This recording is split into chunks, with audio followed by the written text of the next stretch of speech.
할렐루야. 주은총 목사와 함께하는 영성 산책 시간입니다. 창세기 40장과 41장은 형제에 의해서 이집트의 종으로 팔려간 요셉이 해몽을 해주면서 처지가 크게 바뀌는 내용입니다. 바로는 꿈을 꾸었죠. 살이 찌고 잘생긴 암소 7마리를 볼품었고 여인소 7마리가 잡아먹는 꿈과 토실토실한 7이삭을 뒤이어 도단한 마른 이삭이 삼키는 꿈이었습니다. 요셉은 이를 7년의 대풍년 뒤에 7년의 대기근이 올 것이라고 풀이하고 애굽의 바로가 이에 대비하도록 했죠. 그 해몽이 현실이 되자 애굽에만 곡식이 남아있게 되었습니다. 요즘 AI와 관련하여 세상이 참 많이 바뀌고 있죠. 저와 같이 저물어져 가는 구세대는 챗 GPT 등 현대 사회를 따라갈 수 있게끔 특강이라도 받아야 할 것 같습니다. 이미 이러한 사회를 예견이라도 하였듯이 아주 오래전 영화들에게서 찾아볼 수 있는 재미있는 영화들이 많이 있습니다. 그 중에 하나가 키아누 리브스 주연의 매트릭스죠. 아주 먼 미래 인공 두뇌를 가진 컴퓨터 AI가 지배하는 세계. 인간들은 태어나자마자 그들이 만들어낸 인공 자국 안에 갇혀 AI의 생명 연장을 위한 에너지로 사용되고 AI에 의해서 뇌세포에 매트릭스라는 프로그램을 입력당합니다. 인간들은 매트릭스의 프로그램에 따라 평생 1999년의 가상현실을 살아가죠. 프로그램 안에 있는 동안 인간의 뇌는 AI의 철저한 통제를 받습니다. 인간이 보고 느끼는 것들은 항상 그들의 검색 엔진에 노출되어 있고 인간의 기억 또한 그들에 의해 입력되고 삭제되죠. 가상현실 속에서 진정한 현실을 인식할 수 있는 인간은 없습니다. 꿈에서 깨어난 자들, 그들이 세상을 지배하죠. 매트릭스 밖에 가상현실의 꿈에서 깨어난 유일한 인간들이 생존해 있는 곳, 그곳엔 AI에게 인류 역사상 가장 위험한 인간으로 알려진 모피어스와 그와 더불어 AI에 맞서 싸우는 동료들이 있습니다. 그들은 강 케이블을 통해 매트릭스에 침투하고 매트릭스 프로그램을 응용해 자신들의 뇌세포에 각종 데이터를 막 입력하죠. 그들의 당면 목표는 인류를 구원할 영웅, 바로 더 원을 찾아내는 것. 그들은 AI 통제 요원들의 삼엄한 검색망을 뚫고 매트릭스 안에 들어가 드디어 오랫동안 찾아 헤매던 그를 발견합니다. 그는 유능한 컴퓨터 프로그래머 토마스 앤더슨이죠. 낮에는 평범한 회사원으로 살아가지만 밤마다 네오라는 이름으로 컴퓨터 해킹에 나선 그는 모피어스로부터 조심스레 매트릭스에 대한 단어를 얻습니다. 인간의 기억을 지배하는 가상현실. 매트릭스라는 알 수 없는 두려움 속에서 실체를 추적해 나가는 네오. 어느 날 매혹적인 여인 트리니티의 안내로 또 다른 숨겨진 세계 매트릭스 밖의 우주를 만나게 네오는 꿈에서 깨어나 AI에게 양육되는 인간의 비참한 현실을 확인하고 매트릭스를 탈출합니다.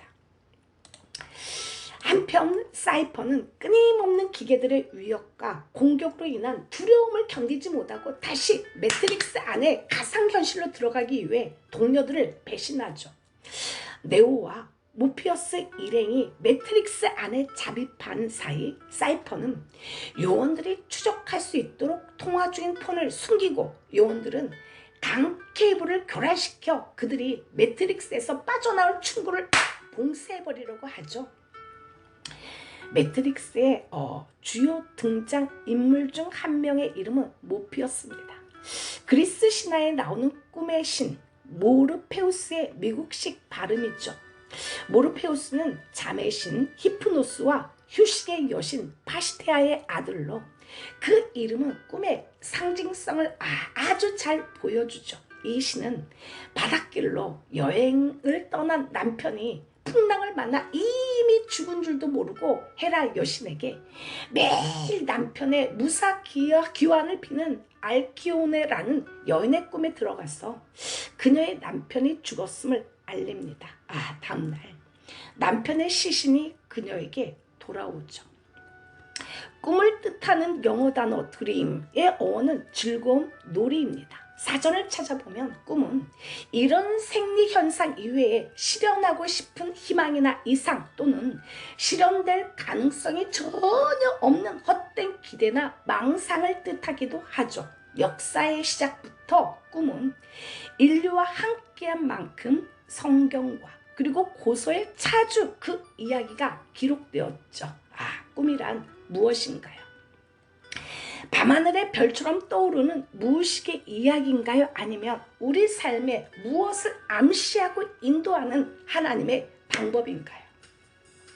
요셉은 애굽으로 끌려가서 13년간의 세월을 노예와 제수로 지냈습니다. 이 상황 속에서 제일 고통스러운 것은 내일에 대한 소망이 없다는 것이죠. 무너질 수밖에 없는 상황이었습니다. 그 혹독한 고난의 시절임에도 요셉은 자신과 함께 하시는 하나님을 체험하며 견뎌냈죠. 요셉의 삶은 어둠 속에서도 빛을 발견하는 여정이었습니다. 자신을 감옥에 가둔 그 현실에 휘둘리지 않았죠. 노예의 신분으로서 요셉은 쇠사슬에 묶여 지냈지만 날마다 숨쉬는 순간마다 하나님께 붙들려 하루하루 믿음으로 살았습니다. 우리의 인생길에 놓인 모든 일들은 우연이 아니죠. 필연성을 가지고 우리를 이끄는 하나님의 손길이 숨어 있습니다. 그 손길은 우리를 그분의 계획 속으로 더 큰 구원의 여정으로 부릅니다. 떡 맡은 간원장과 술 맡은 간원장과의 만남은 단순한 우연이 아니었죠. 우주는 요셉을 중심으로 사건들을 짜맞추고 있었고 하나님의 계획은 이 작은 만남 안에서도 흐르고 있었습니다. 요셉은 고난 속에서 절대성을 배웠죠. 애굽의 총리가 되었을 때 요셉은 그의 형제들을 만나며 자신이 어렸을 때 꾼 꿈을 생각합니다. 그리고 필연적으로 만나야 할 사람들, 반드시 이루어야 할 일들을 이해하게 되죠. 그리고 이는 하나님의 계획 아래 당연히 이루어지는 것입니다. 인생의 길에서 만나는 고난은 단순한 불행이 아니라 하나님이 준비하신 발판, 디딤돌이죠. 하나님의 힘은 그를 감옥에서 해방시켰고 마침내 애굽의 권력 중심에 세워버렸습니다. 인생의 극적인 반전 이야기를 들으면 언제나 가슴이 설레죠. 감옥에서 일생을 보낼 뻔했던 한 인생이 대제국의 총리가 되었습니다. 누가 믿겠습니까? 어떻게 가능할까요? 믿기지 않는 이야기, 사람의 힘으로는 도무지 불가능한 이야기, 그 이야기 속에 하나님이 계시죠. 누가 들어서도 하나님이 아니고서는 설명할 수 없는 일이기 때문이죠. 이 시간에 주님을 의지합니다 라는 곡으로 영성 산책을 시작합니다.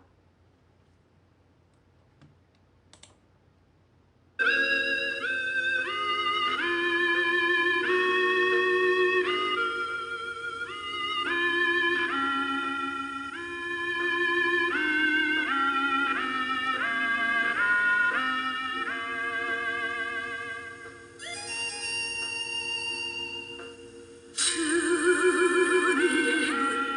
의지합니다.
할렐루야. 2024년 7월 28일 동아일보에 탈북 파이터 장정혁 선수에 관한 이야기가 실렸습니다. 2018년 3월 31일 충북 청주에 있는 대학교에서 TFC 드림5 한일전이 열렸죠.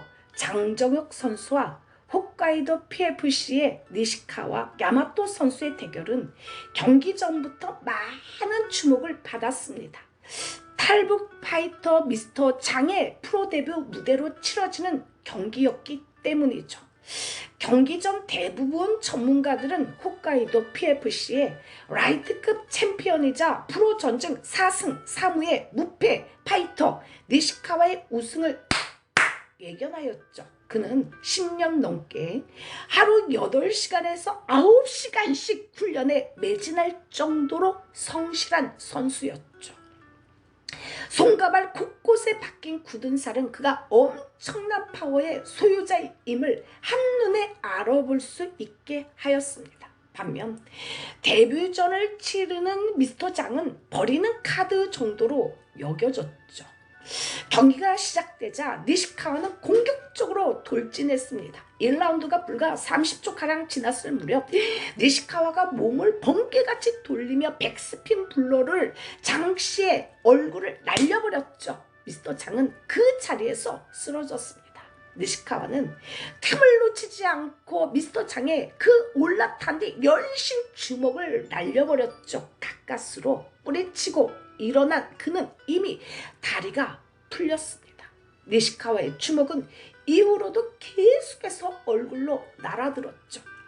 그렇게 경기가 끝날 것이라고 예상했을 때 갑자기 그는 니시카에게 달려들어 주먹으로 연타를 날렸습니다. 그렇게 서로 4-5차례 걸쳐 주먹을 주고받던 중 이변이 일어났죠. 갑자기 니시카와가 쓰러진 것입니다. 그리고 즉시 벌떡 일어난 니시카와는 장씨를 향해 주먹을 그냥 팍 하고 날렸습니다. 이후에도 한참 동안 둘은 한치의 물러섬도 없이 주먹을 주고받으며 난타전을 그야말로 펼쳤죠. 그러다가 먼저 쓰러진 것은 니시카와였습니다. 미스터 장이 주저앉았다가 일어나 니시카와를 다운시키기까지 걸린 역전의 시간은 불과 30초였죠. 데뷔 무대에서 일본 격투기의 신성 니시카와에게 첫 번째이자 KO패를 안긴 미스터 장은 한일 격투기 세계에서 주목을 끌기에 충분하였습니다. 그는 예상밖 선전으로 한국은 일본에게 최종 전적 3대2로 승리했죠. 경기가 끝난 뒤 니시카와는 미스터 장의 소속팀 대표를 조용히 찾았습니다. 그리고 질문을 던졌죠. 나의 백스핀 블로는 굉장히 강하며 정확한 타이밍에 잘 때렸습니다. 그런데 맞고도 벌떡 일어나는 미스터 장 선수를 보면서 깜짝 놀랐습니다. 그 강한 정신력은 대체 어디서 나오는 것인가요? 세월이 조금 흐른 2024년 남북 하나재단 주최로 열린 정착 사례 발표대회에서 그는 입을 열었습니다. 그는 당시 경기에 대해 한 번도 패한 적 없는 일본 무패 챔피언과 프로 무대에 갓 올라온 아마추어의 대결이라 처음부터 제가 이길 가능성은 없었고 저의 무모한 도전에 걱정하는 사람들이 많았습니다. 라고 말했죠. 그리고 경기는 예상대로 흘러갔습니다. 상대 선수의 주먹에 쌓인 경력만큼 빈틈이 없었고 몇 번의 주먹이 오가면서 맞은 펀치에 다리 힘은 풀렸죠. 그러다가 잠시 기절까지 했습니다. 그런데 비틀거리며 쓰러지려는 순간 탈북 가정이 머릿속을 스쳐 지나갔습니다. 이어 니시카와 선수를 공포의 존재였던 중국 공안이나 북한 경비대로 여기고 그를 넘지 못하면 자유를 얻지 못할 것이라는 생각도 들었습니다. 그것은 지금보다 더한 공포였기에 저는 흐려지는 정신을 부여잡고 일어난 뒤 다시 싸울 수 있었습니다. 라고 말했죠. 이후 그는 어떻게 싸웠는지는 잘 기억하지 못합니다. 다만 정신을 차리고 보니 상대 선수가 코뼈가 부러진 채 피를 흘리고 쓰러져 있었죠. 상대 측 코치와 감독은 믿을 수 없다는 멍한 표정으로 그를 바라봤습니다. 이어 심판이 그의 팔을 들어 올리면서 누구도 예상하지 못했던 승리를 확인할 수 있었죠. 그날 제가 무패 챔피언을 이길 수 있었던 건 북한에서의 삶, 중국에서의 삶이 있었기에 가능했습니다 라고 강조했죠. 장정혁 선수는 탈북민입니다. 그는 고작 12살 때 북한에서 굶주림과 죽음을 피해 엄마와 함께 차가운 두만강을 헤엄쳐 도망쳐 나왔죠. 더욱이 죽음을 무릅쓰고 도착한 낯선 중국에서 다른 또래 아이들보다 몸이 마르고 키가 작아 당했던 괴로움은 너무나 가혹했죠. 하지만 그럴수록 그는 더 강해져야겠다는 생각을 하였습니다. 그는 엄마와 자신을 지키기 위해 헌옷과 물에 든 페트병을 큰 포대에 넣어 만든 샌드백을 매일 두드리며 누구에게도 지지 않고자 했죠. 그는 권투 선수가 되고 싶다는 희망을 언제나 가슴에 품고 2012년 한국 정착 후에도 수산시장에서 새벽같이 일하며 몸을 단련했습니다. 삶이란 기다림의 연속이라고 말하는 사람들이 있죠. 한국의 옛날 여자들은 언제나 기다리는 삶을 살다가 기다림 속에서 인생을 마감했습니다. 소녀 시절에는 부모님을 기다리는 것이 한국 여인들의 삶이었고, 결혼 후에는 남편을, 노년에는 장성한 아들을 늘 바라며 기다리고 살았죠. 우리는 천지 만물의 창조주가 되시고 우리 삶의 주인 되시는 하나님을 바라보고 기다리는 삶을 살아가야 하죠. 모세는 미디안 광야에서 무려 40년 동안 기다렸습니다. 하나님께서 기다리시는 훈련을 시켰는데 미디안 광야로 도망을 쳐서 40년 동안 바람과 햇빛과 모래만 바라보는 광야라는 외로운 곳에서 기다렸죠. 모세가 하나님의 음성에 귀를 기울일 수 있고 그 어마어마한 고독을 혼자서 극복하는 훈련을 받는데 40년, 사실 그거를 기다린다는 게 결코 쉽지 않았습니다. 요셉은 2년 동안 차디찬 감옥에 갇힌 채 사람들의 기억에서 싹 사라져갔죠. 강간 미수범의 누명을 쓴 히브리 노예에 대해서 애굽 사람들은 아무도 기억해주지 않았습니다. 요셉을 위해서 구명운동을 해줄 사람도 면회를 올 사람도 없었죠. 그는 모든 사람들의 기억에서 잊혀진 채 2년이라는 세월을 보내야만 했습니다. 심지어는 요셉에게 은혜를 입었던 술 맡은 간원도 요셉을 잊어버렸을 만큼 요셉은 애굽에서 정말 보잘것없는 사람이었죠. 운명이 참으로 기구했습니다. 형님들로부터 버림받아 노예로 팔리더니 이제는 억울하게 누명을 쓰고 감옥까지 갔죠. 한숨과 원망으로 세월을 보낼 수도 있었겠지만 그는 오히려 그 기간은 하나님의 사람으로 훈련되는 기간이었죠. 더 위대한 하나님의 사람으로 만들기 위한 꼭 필요한 날들이었습니다. 내 심령이 이르기를 여호와는 나의 기업이시니 그러므로 내가 그를 바라리라 하도다. 기다리는 자들에게나 구하는 영혼들에게 여호와는 선하시도다. 사람이 여호와의 구원을 바라고 잠잠히 기다림이 좋도다. 이 시간에 나의 영혼이 잠잠히 하나님만 바라며 한 곡 올려드립니다.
소망이 저에게서 나는 도다. 오직 주만이 나의 반석, 나의 구원이시니. 오직 주만이 나의 산성, 내가 여동치 아니하리. 나의 구원, 나의 영광 하나님께 있으니. 내 힘의 반석과 피난처 되시네.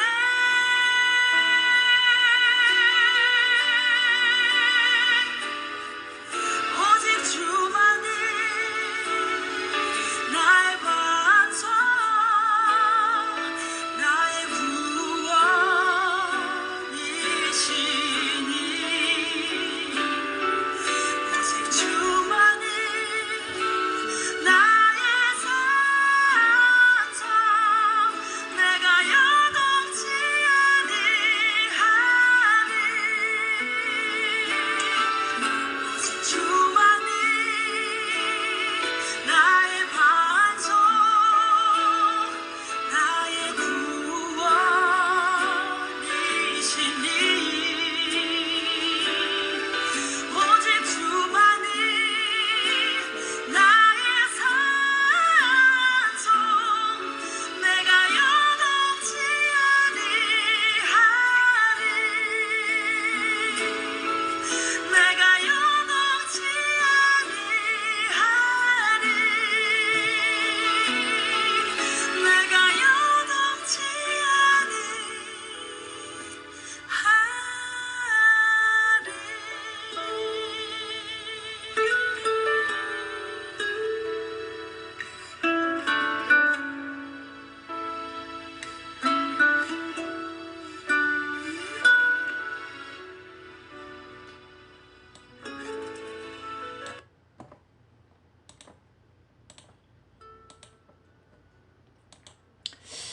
할렐루야.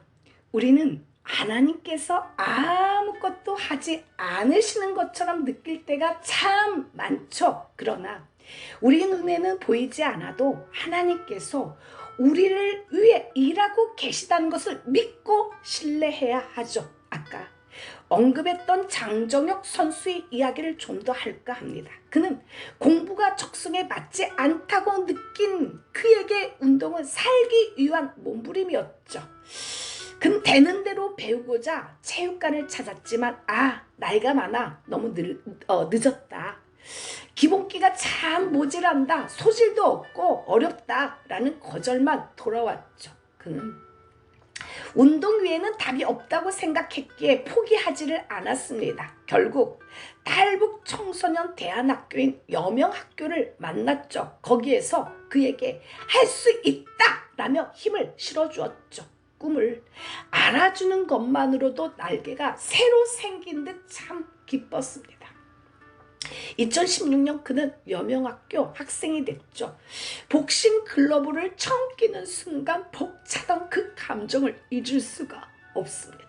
낮에 공부하고 저녁에 글러브를 낀 채 운동하고 한밤에는 생계를 위한 아르바이트에 매달리는 생활이 시작되었죠. 스파링 도중 맞아서 코피가 터지고 멍드는 이 일상은 고통스러웠습니다. 하지만 몇십 배 더 고통스러웠던 중국의 추억과 멀어지는 이 일은 이것뿐이라며 이를 악물고 참아냈죠. 그러던 중 TV에서 종합 격투기를 보게 되었죠. 문득 내가 모든 역경을 이겨내고 프로 선수가 되면 뭔가 고독했던 삶에도 변화가 오지 않을까라는 생각이 들었죠. 그는 일반 체육관에 다니며 운동을 했는데 어느 날 공중파 방송에서 연락이 왔습니다. 탈북 청소년으로서 프로 선수를 꿈꾸는 그가 특이했던 거죠. 그 방송에서 미스터 창은 프로 격투기 선수를 하고 싶다는 포부를 밝혔습니다. 방송 후 아주 몇 달 뒤 운동하는 그를 유심히 보던 사람이 네가 방송에서 격투기 하겠다고 했던 그 애구나 라며 말을 걸어왔죠. 이어 그는 미스터 창의 몸을 이리저리 살핀 뒤에 신체가 나쁘진 않네, 한번 우리 체육관에 와봐라 라고 덧붙였죠. 실제로 당시 19살이었던 미스터 장의 키는 174cm였고 온몸은 돌덩이처럼 단단했습니다. 그런 과정을 거쳐 그는 격투기 소속사에 다니게 되었죠. 학교 수업이 끝나면 가방을 싸들고 체육관으로 막 향했습니다. 훈련 생활은 생각보다 너무나 고됐죠. 체육관에 들어서는 첫날부터 그는 맞는 것만 배웠습니다. 1년 동안 코피가 나지 않는 날이 없었죠. 그러다 어느 순간에 날아드는 주먹을 본능적으로 피하는 수준이 되었습니다. 전 간악산을 찾아 인터벌 훈련을 할 때는 이러다가 내가 죽는 건 아닌가 라는 생각마저 들었죠. 가파른 경사와 계단 200m를 전력 질주에 뛰어 올라가는 과정을 17번 연속으로 해야 했습니다. 일반인들은 한 번 하기 어려운 그 질주를 미스터 창은 첫날 이를 악물고 해냈죠. 그리고 그 다음날 먹지도 걷지도 못했습니다. 고된 훈련이 끝난 그에게 또 막내 역할이 기다렸죠. 체육관을 청소하고 외주훈련 때는 혼자서 고기 굽고 설거지도 도맡아서 했습니다. 후배를 목이 빠지게 기다렸지만 그보다 늦게 들어오는 훈련생은 오래 버티지 못하고 금방 다 나갔죠. 대부분 내노라는 특수부대 출신의 운동선수 경력을 갖고 있었습니다. 하지만 매맞고 목이 졸리는 격투기 훈련 과정을 견디기 어려워했죠. 그는 막내 생활을 3년이나 했습니다.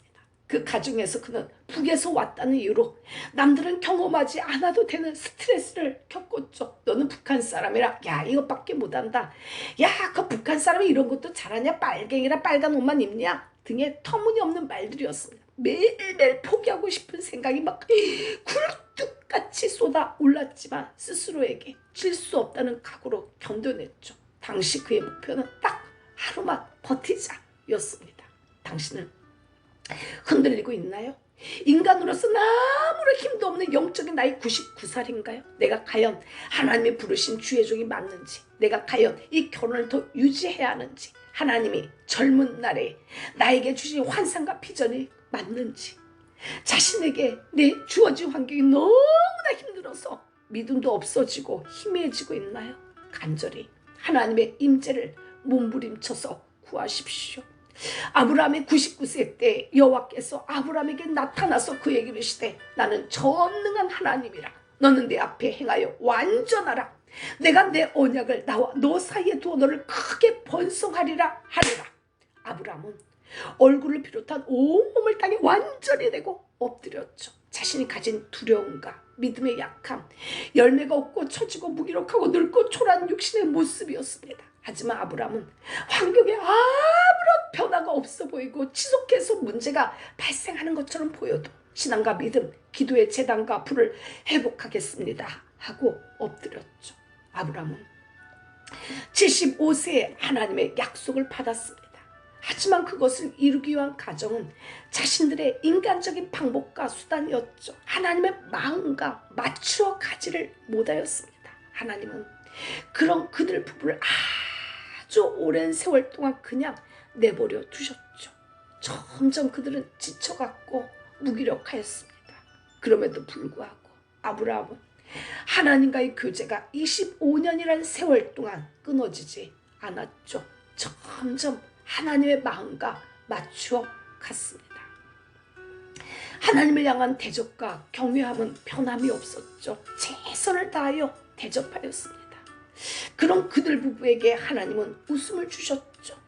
하나님의 주권을 받아들여 섬기며 기다리는 자를 위해 이를 행하시고 이를 성취하여 주시고 크고 은밀한 일을 보여주십니다.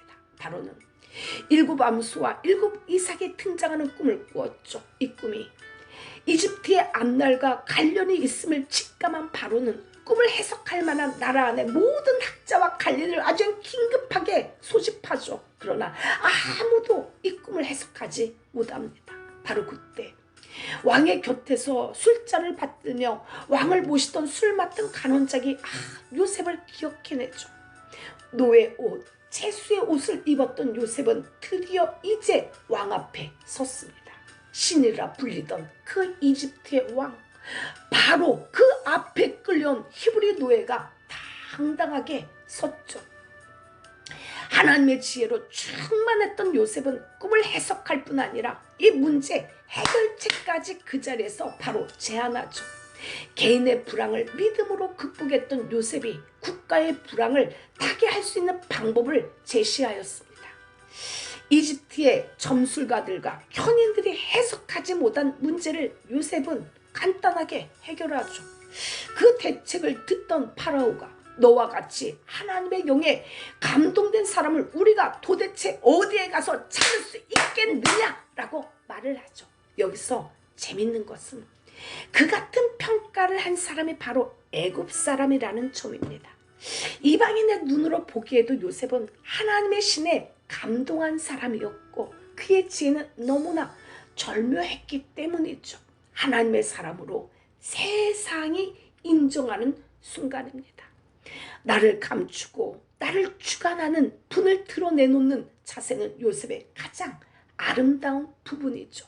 하나님의 영으로 말하는 자신의 실제성을 고백하는 자세는 하나님께서 영광을 받아야 한다는 자신의 견고한 신앙이었죠. 이 시간에 주여 지난밤 내 꿈에 배웠으니 그 꿈 이루어 주옵소서 한 곡 올려드립니다.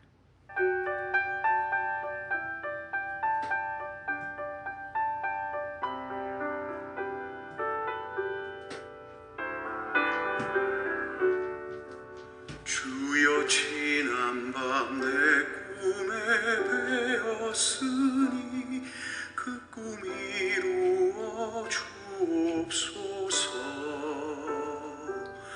밤과 아침에 계시로 보여주사 항상 은혜를 주옵소서.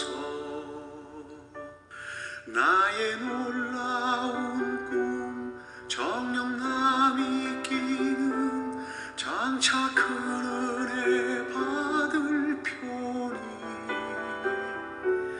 나의 놀라운 꿈 정녕 이루어져 주님 얼굴을 배우리라.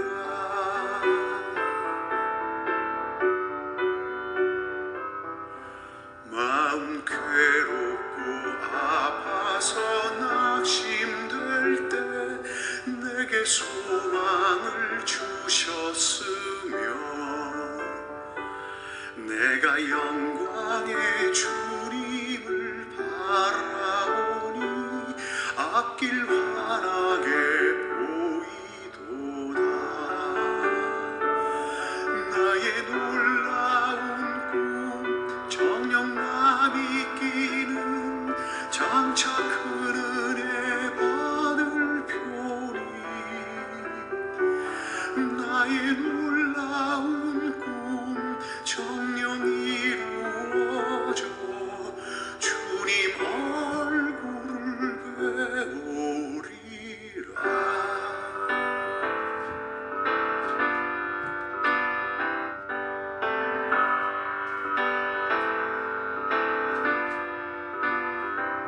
세상 풍조는 나날이 변하여도 나는 내 믿음 지키리니.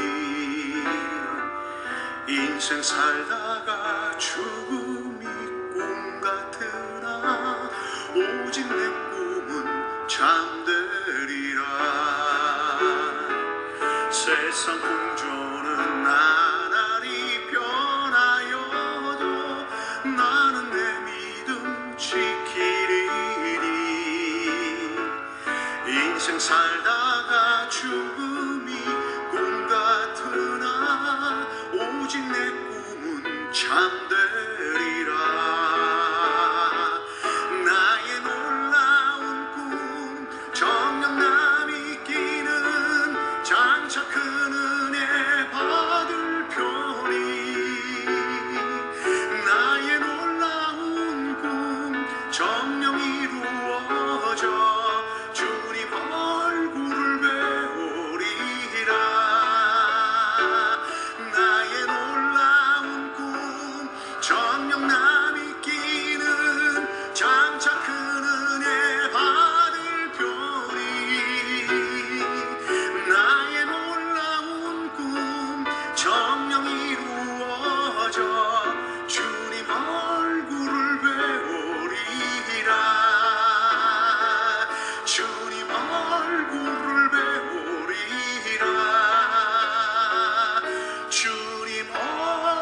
할렐루야.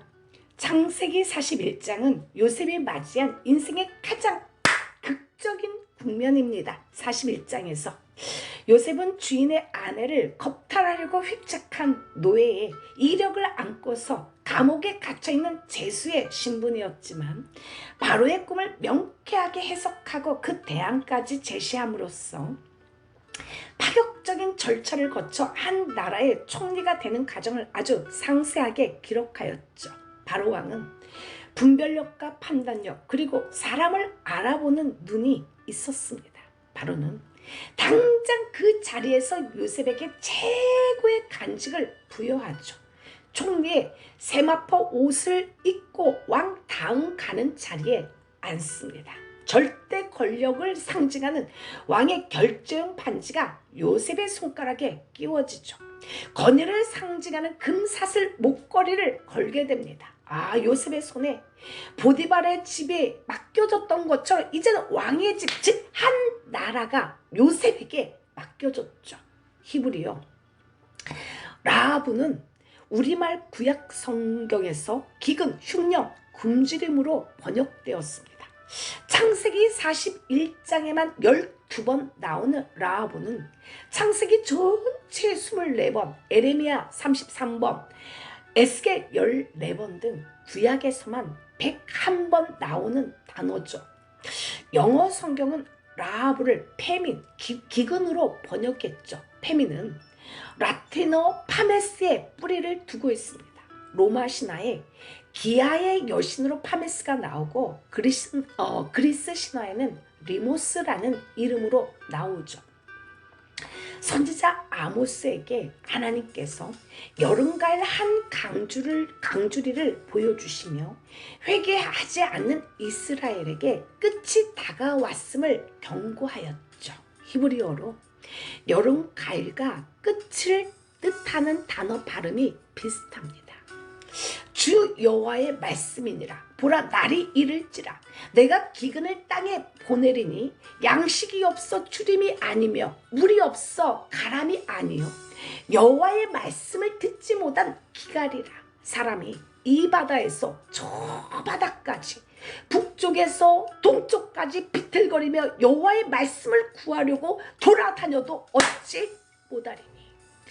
바로의 꿈대로 7년의 풍년이 끝난 후 이집트와 전 세계는 역사상 가장 강력한 흉년의 공포에 빠져들었죠.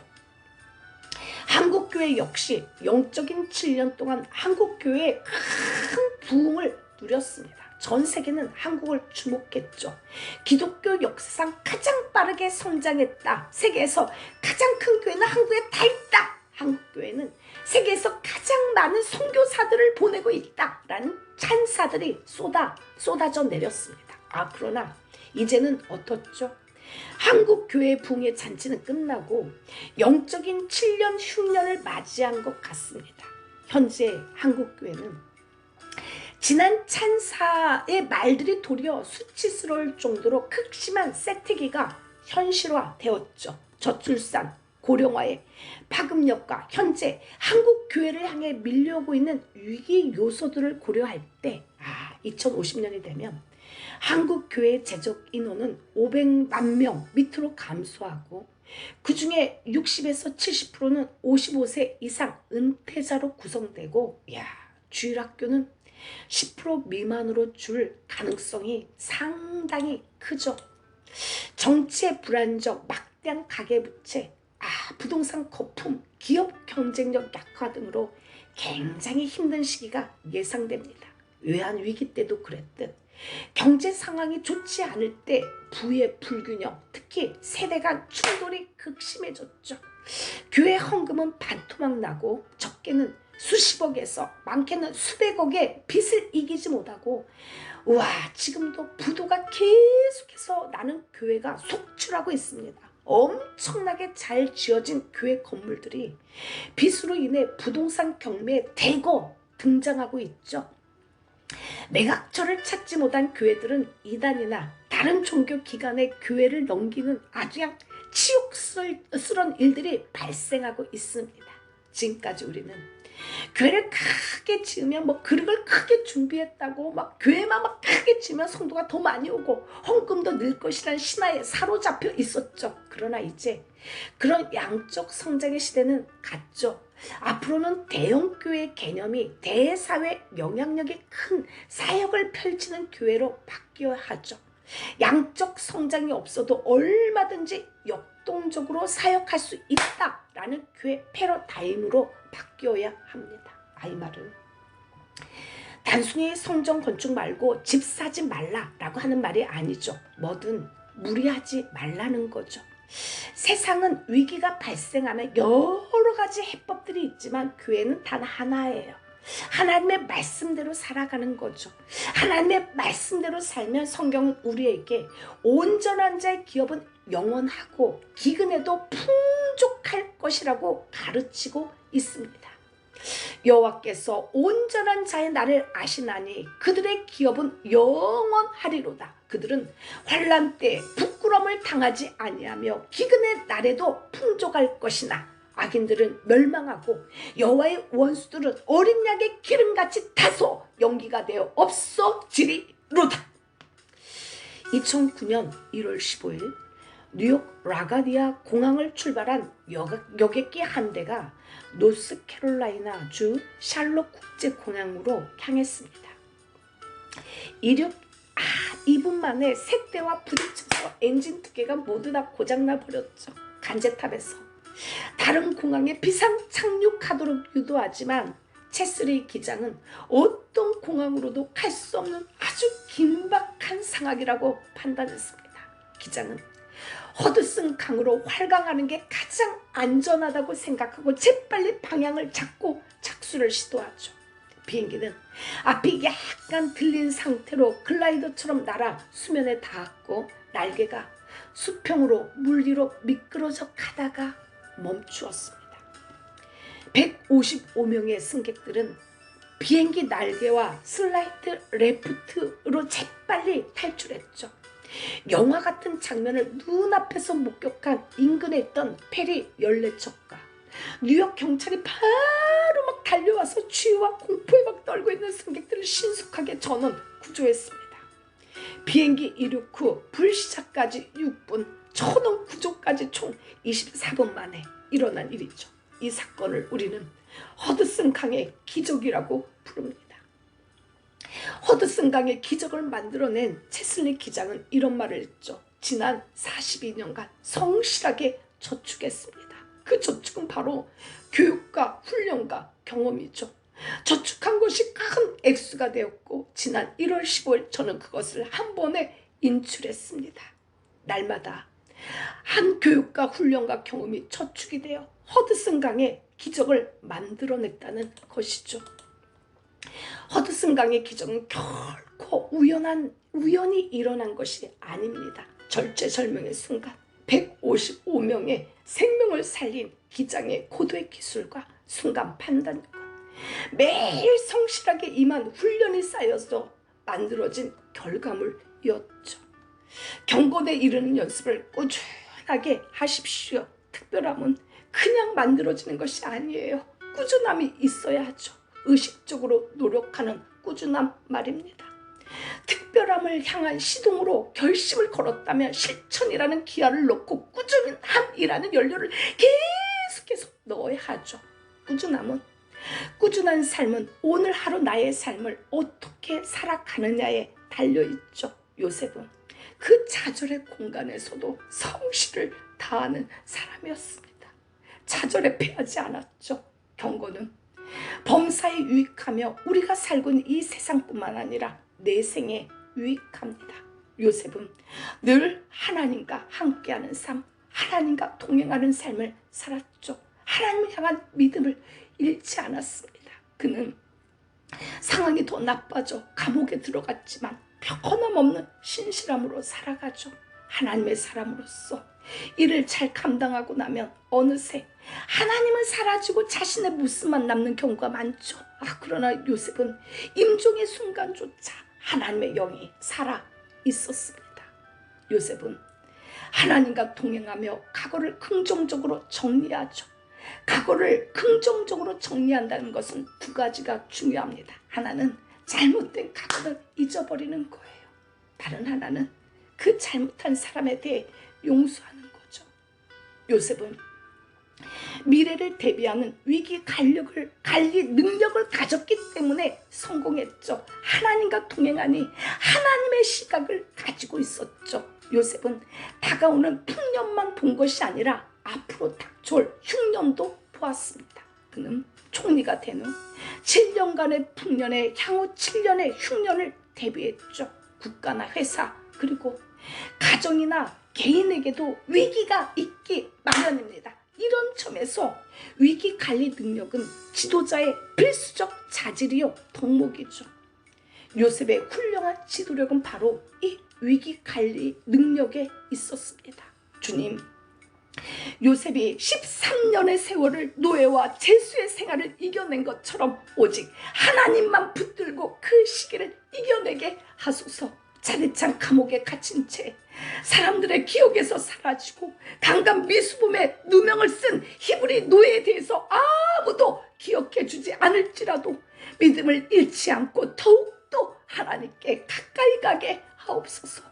요셉처럼 각오를 긍정적으로 정리하게 하시며 미래를 대비하는 위기 관리 능력을 갖게 하옵소서. 하나님의 영에 머리부터 발끝까지 온전히 사로잡히게 하시고 임종의 순간까지 성령으로 서 있는 축복을 허락하옵소서. 예수 이름으로 기도를 올려드립니다. 아멘. 이 시간에 마지막으로 요셉의 노래를 올려드립니다.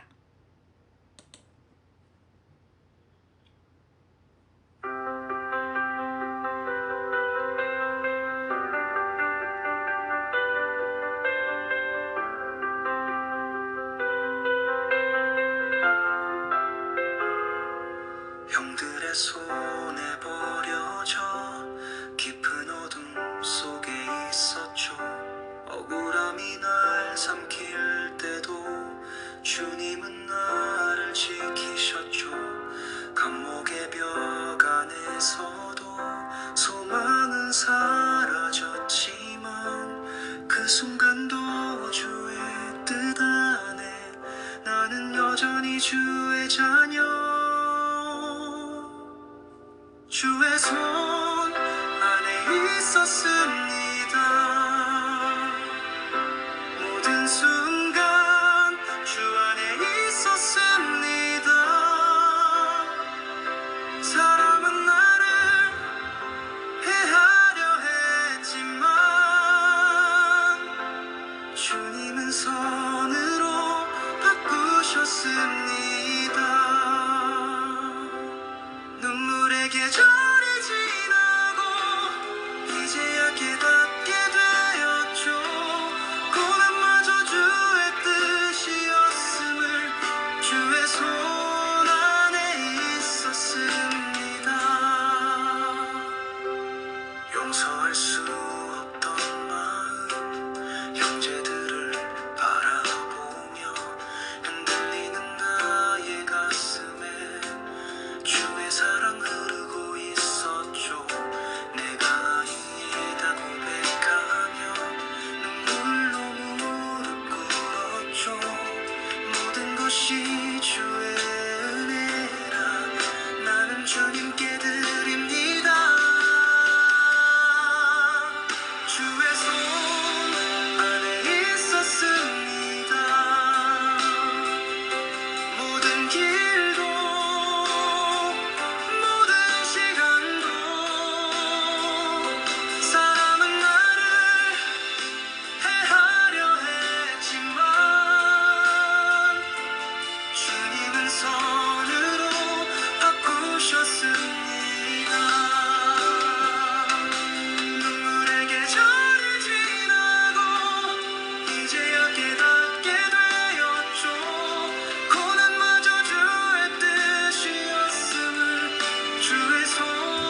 너의 손 안에 있었음